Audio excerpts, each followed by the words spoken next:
हनुमान, हनुमान कहाँ है? उसे भी बुला लो।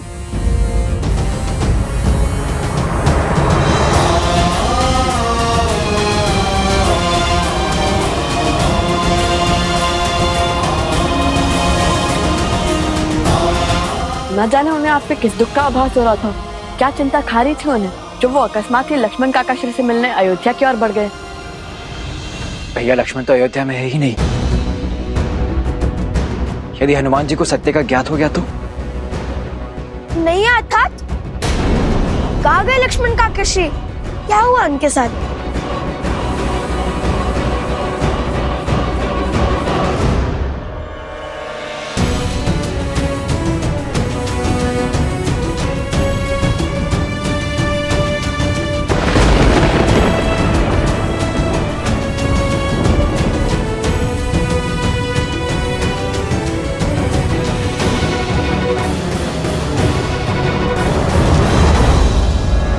प्रभु,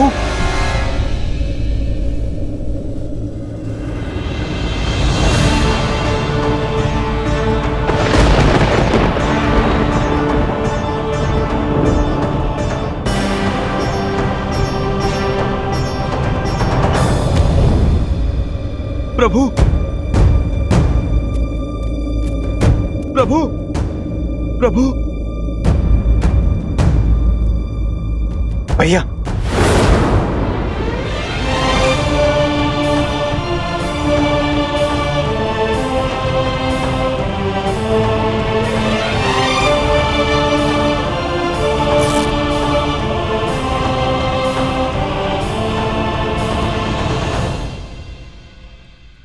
यूं किसी को बिना बताए अयोध्या जाने का क्या अर्थ था हनुमान?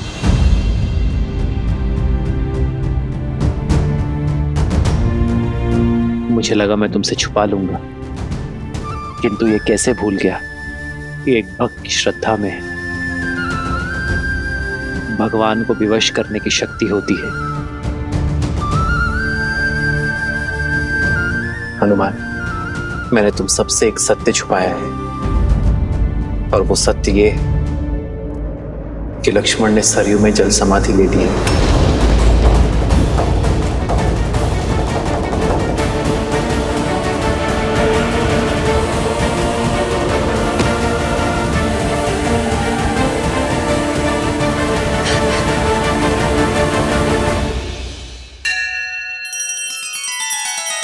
श्री रामचंद्र कृपालु भजु मन हरण भव भय दारुणम नव कंज लोचन कंज मुख कर कंज पद कंजारुणम। सिया राम, सिया राम, सिया राम, सिया राम, सिया राम, सिया राम।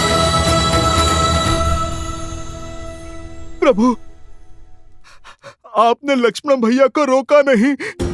रोका था हनुमान, बहुत रोका था, किंतु मेरे लक्ष्मण ने ना रुककर इस संसार में धर्म और वचन का उदाहरण स्थापित किया है। और मैं ये चाहता हूं कि मेरे पुत्र भी उसी मार्ग पर चले, धर्म और वचन की स्थापना के लिए अपने प्राण तक त्यागने को सज रहे। हनुमान, मैं जानता हूं तुम विराट है, किंतु ये समय टूटकर बिखरने का नहीं है। ये समय है स्वयं को संभालने का, हर संकट से लड़कर संसार की रक्षा करने का है।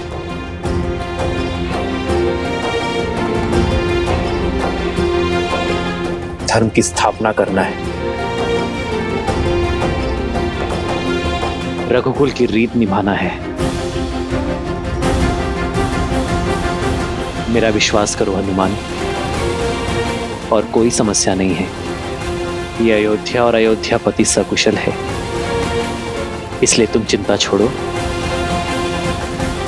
और लवकुश के साथ दिग्विजय की यात्रा में आगे बढ़ो।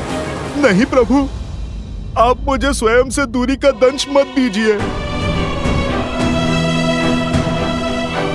प्रभु, आप मुझे अपने साथ रहने की आज्ञा दीजिए, आज्ञा दीजिए प्रभु। आप कहें या ना कहें, ये भक्त सब समझता है प्रभु। लक्ष्मण भैया के बिना आप कितने कष्ट में होंगे प्रभु।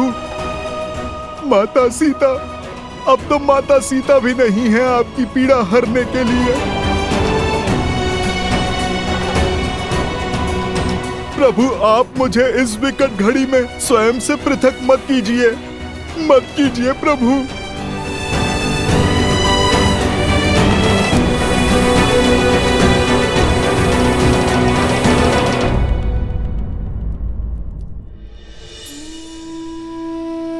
यदि आप हमारे कारण चिंतित है पिताश्री, तो आप व्यर्थ में ही व्यतीत हो रहे हैं।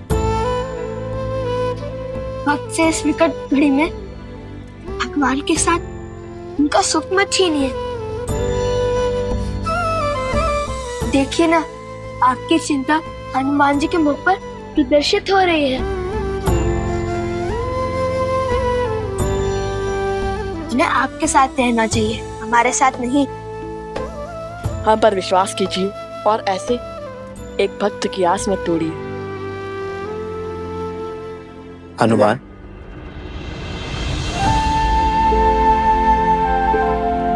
तो ठीक है,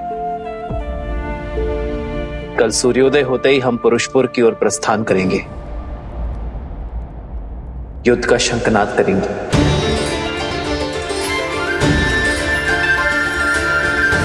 और तुम भी हमारे साथ ही चलोगे हनुमान।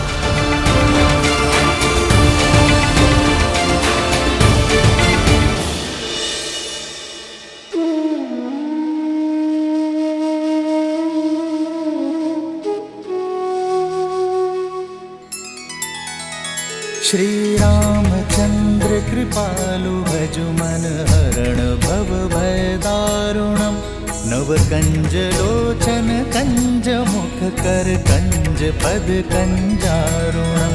भगवान के अवतार का केवल नहीं गुणगान है, कैसे नारायण बने नर इसका पावन ज्ञान है। श्री राम श्री राम श्री राम श्री राम। आयुष्मान भव पुत्रो।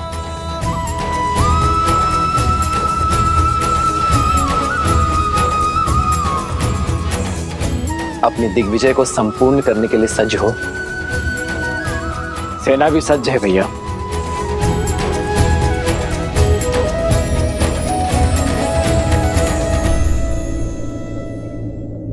अपने दिग्विजय की मद में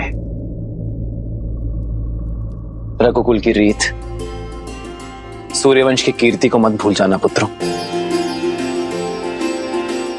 ये सदैव स्मरण रखना कि विजय केवल शस्त्र से ही नहीं, चरित्र से भी होती है।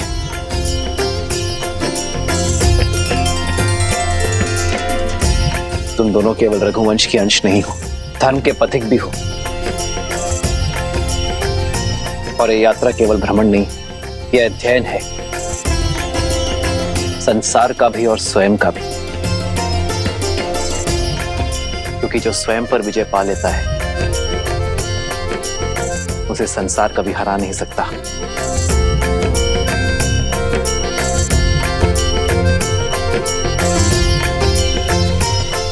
आयुष्मान भव। राम रचिरा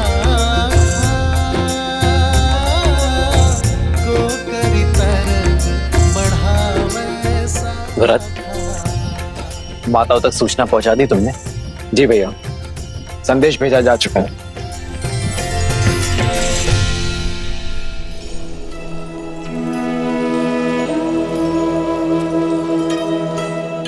माता, पत्र आया है।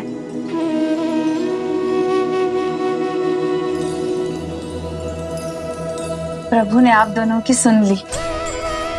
कल महाराज और भरत भैया की भेंट लव, कुश और हनुमान जी के साथ हुई, और रात्रि में भोजन भी उन लोगों ने साथ में ही किया। तुम सत्य कह रही। धन्यवाद नारायण, धन्यवाद। मेरे पोते अपने पिता से मिले, उनका आशीर्वाद पाया, इससे सुखद और क्या हो सकता है।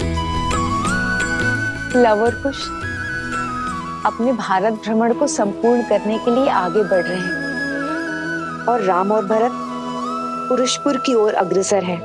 उन दुष्ट गंधर्व के अंत के लिए सज्ज हैं।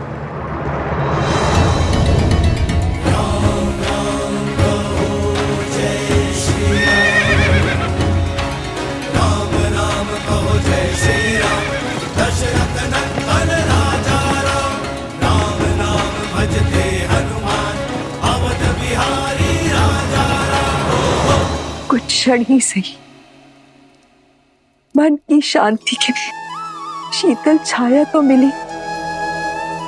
आपका कोटि कोटि आभार प्रभु।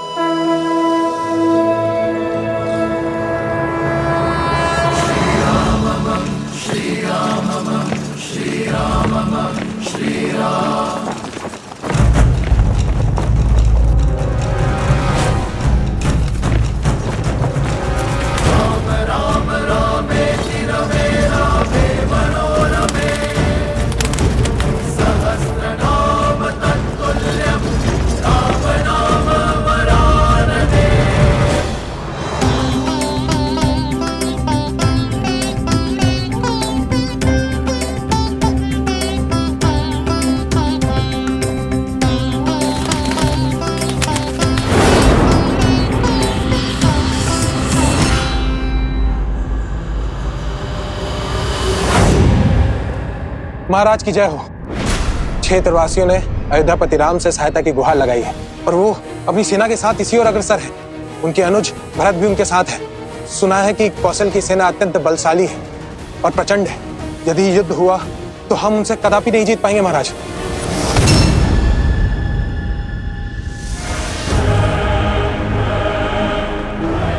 जिस सेना के विरुद्ध हमारी जीत असंभव है वो युद्ध भूमि तक पहुंचेगी नहीं।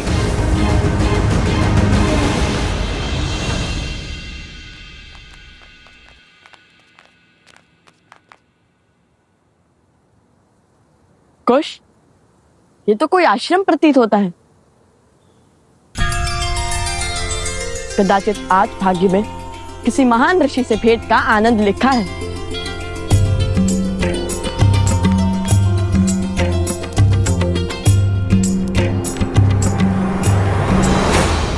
कौन हो तुम? किससे मिलना है? वेशभूषा से नहीं समझे मित्र। हम ऋषि कुमार हैं। महात्मा ऋषियों से मिलने का मन किया तो चले आए। ये कोई धर्मशाला नहीं है, ये ऋषि अगस्त का आश्रम है। यहाँ बिना उच्च ज्ञान, उच्च गुरु और उच्च कुल के बिना कोई प्रवेश नहीं कर सकता। ऋषियों से कुल और वंश नहीं पूछा जाता। साधुओं से मिलने के लिए कुल की नहीं, संस्कारों की आवश्यकता होती है। हम ज्ञान के लिए एक यात्रा पर निकले हैं। अंदर बैठे गुरुवर से भेंट करना चाहते हैं। अब तो जाने दीजिए हमें भीतर। भीतर जाओगे? वो भी तुम दोनों? तुम दोनों इस क्षेत्र में रहने योग्य भी नहीं हो। गुरुवर के समीप जाना तो दूर की बात है। अरे बंधु, इतने सुंदर संसार में किस बात का रोष पाले बैठे हो? कोई समस्या है तो बताओ हमें। किसी ने दंड दिया है तो क्या सुनाओ? ये तो बड़े मायावी लगते हैं। इन्हें कैसे पता चला कि गुरुदेव द्वारा दंड स्वरूप हमें यहाँ पर खड़ा किया गया? पहेलियां मत बुझाओ, सत्य बताओ। तुम दोनों कैसे जानते हो कि हमें चिंता सता रही है? आपसे। मुझसे? भला मैंने कब बताया? समझ गया। ये दोनों केवल मायावी ही नहीं हैं, अत्यधिक चतुर भी हैं। ऋषि कुमारों के भेष में कौन हो तुम? सत्य कहो, अन्यथा संकट में पड़ जाओगे। अभी बताता हूँ। रुको। जो परिचय दिया है वही सत्य है। यदि मन में कोई शंका है तो मत मानो, किंतु हम ऋषि अगस्त से मिले बिना कहीं नहीं जाएंगे। ऋषि अगस्त के द्वारपालों को चेतावनी? रुको, अभी तुम्हें ऋषिवर के पास लेकर के जाते हैं। अब वही तुम्हारा सत्य से आवरण हटाएंगे। देखा मेरी चाल। लव भैया सज जाइए, ऋषि अगस्त्य से मिलने का सौभाग्य प्राप्त होने वाला है।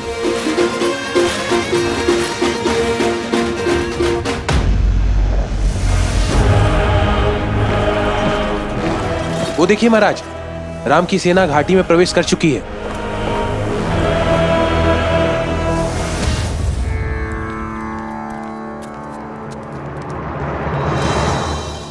गुरुदेव प्रणाम।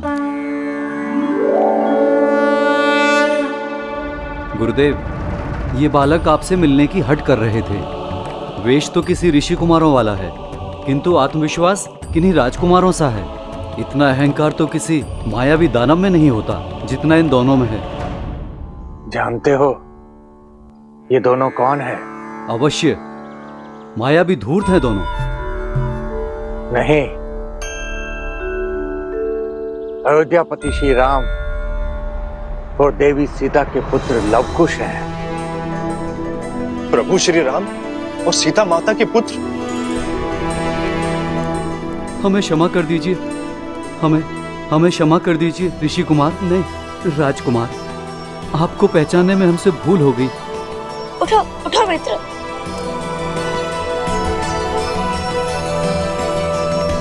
कर्तव्य भले ही राजकुमारों का निभाते हैं, किंतु मन से सदा ऋषि कुमार है। हम भारत भ्रमण पर निकले हैं। हर अंतर, हर भेद को समाप्त करने निकले हैं हम, ना कि उसे बढ़ाने या उसका बढ़ावा देने। अति उत्तम। तुम्हारी वाणी में तुम्हारे हृदय की पवित्रता झलकती है। भारत भ्रमण की इस यात्रा का उद्देश्य तुम्हारी चेष्टा से कहीं अधिक विशाल है। मुझे तो तुम दोनों की कब से प्रतीक्षा थी। हमारी प्रतीक्षा? तुम्हारा यहाँ आना मात्र संयोग नहीं है लवकुश। एक बहुत बड़ा युद्ध तुम्हारी प्रतीक्षा कर रहा है। एक असुर जो अपने मन में तुम्हारे प्रति द्वेष का दंश भरे बैठा है, वो तुम्हारे अंत को आतुर है। ये युद्ध साधारण युद्ध नहीं होगा। ये शत्रु तुम्हारे अन्य शत्रुओं से बढ़कर बलशाली है।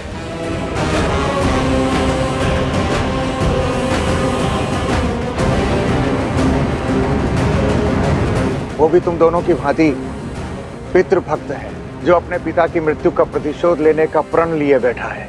कौन है वो तो? कुंभकर्ण पुत्र देवावीर।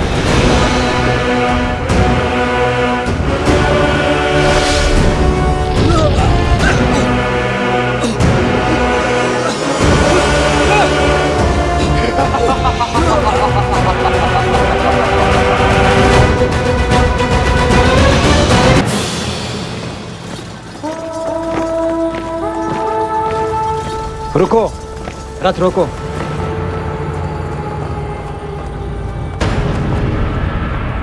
भरत, तुम सेना को लेकर आगे बढ़ो।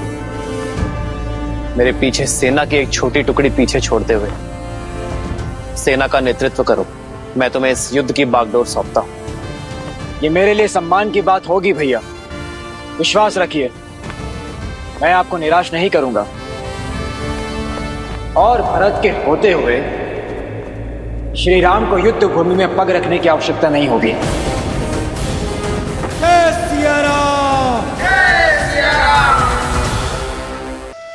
महादेव, शत्रु की शक्ति और युक्ति जानते हुए भी श्री राम ने भरत को अकेले आगे क्यों बढ़ने दिया? वो उनके साथ क्यों नहीं गए? वो तो अंतर्यामी है, सब ज्ञात है उन्हें। आपके प्रश्न का उत्तर भी आपके प्रश्न में ही छिपा हुआ है। जो अंतर्यामी है, जिन्हें सब ज्ञात है, उनसे भला इस युद्ध के परिणाम और प्रभाव कैसे छिपे रह सकते हैं? किंतु संकट का आभास ही तो संकट को टालने में सहायक होना चाहिए ना। सच्चा नायक वो नहीं जो अपने शौर्य की ओट में संसार के प्राणियों को जीवन के संघर्षों से बचाए। अपितु सच्चा नायक तो वो है जो उन्हीं प्राणियों को जीवन के संघर्षों से जूझने के लिए सज्ज करे। जो पक्षी पवन के वेग की परीक्षा को पार न कर सके, वो भला आकाश का स्पर्श कैसे कर सकता है? श्री राम भी भरत के शौर्य को आकार दे रहे हैं। उन पर आज भरोसा कर उन्हें कल के लिए, भविष्य के लिए तैयार कर रहे हैं, क्योंकि अब राम के अयन का अगला अध्याय आरंभ होने वाला है, जो इस युद्ध से बहुत अधिक विराट है,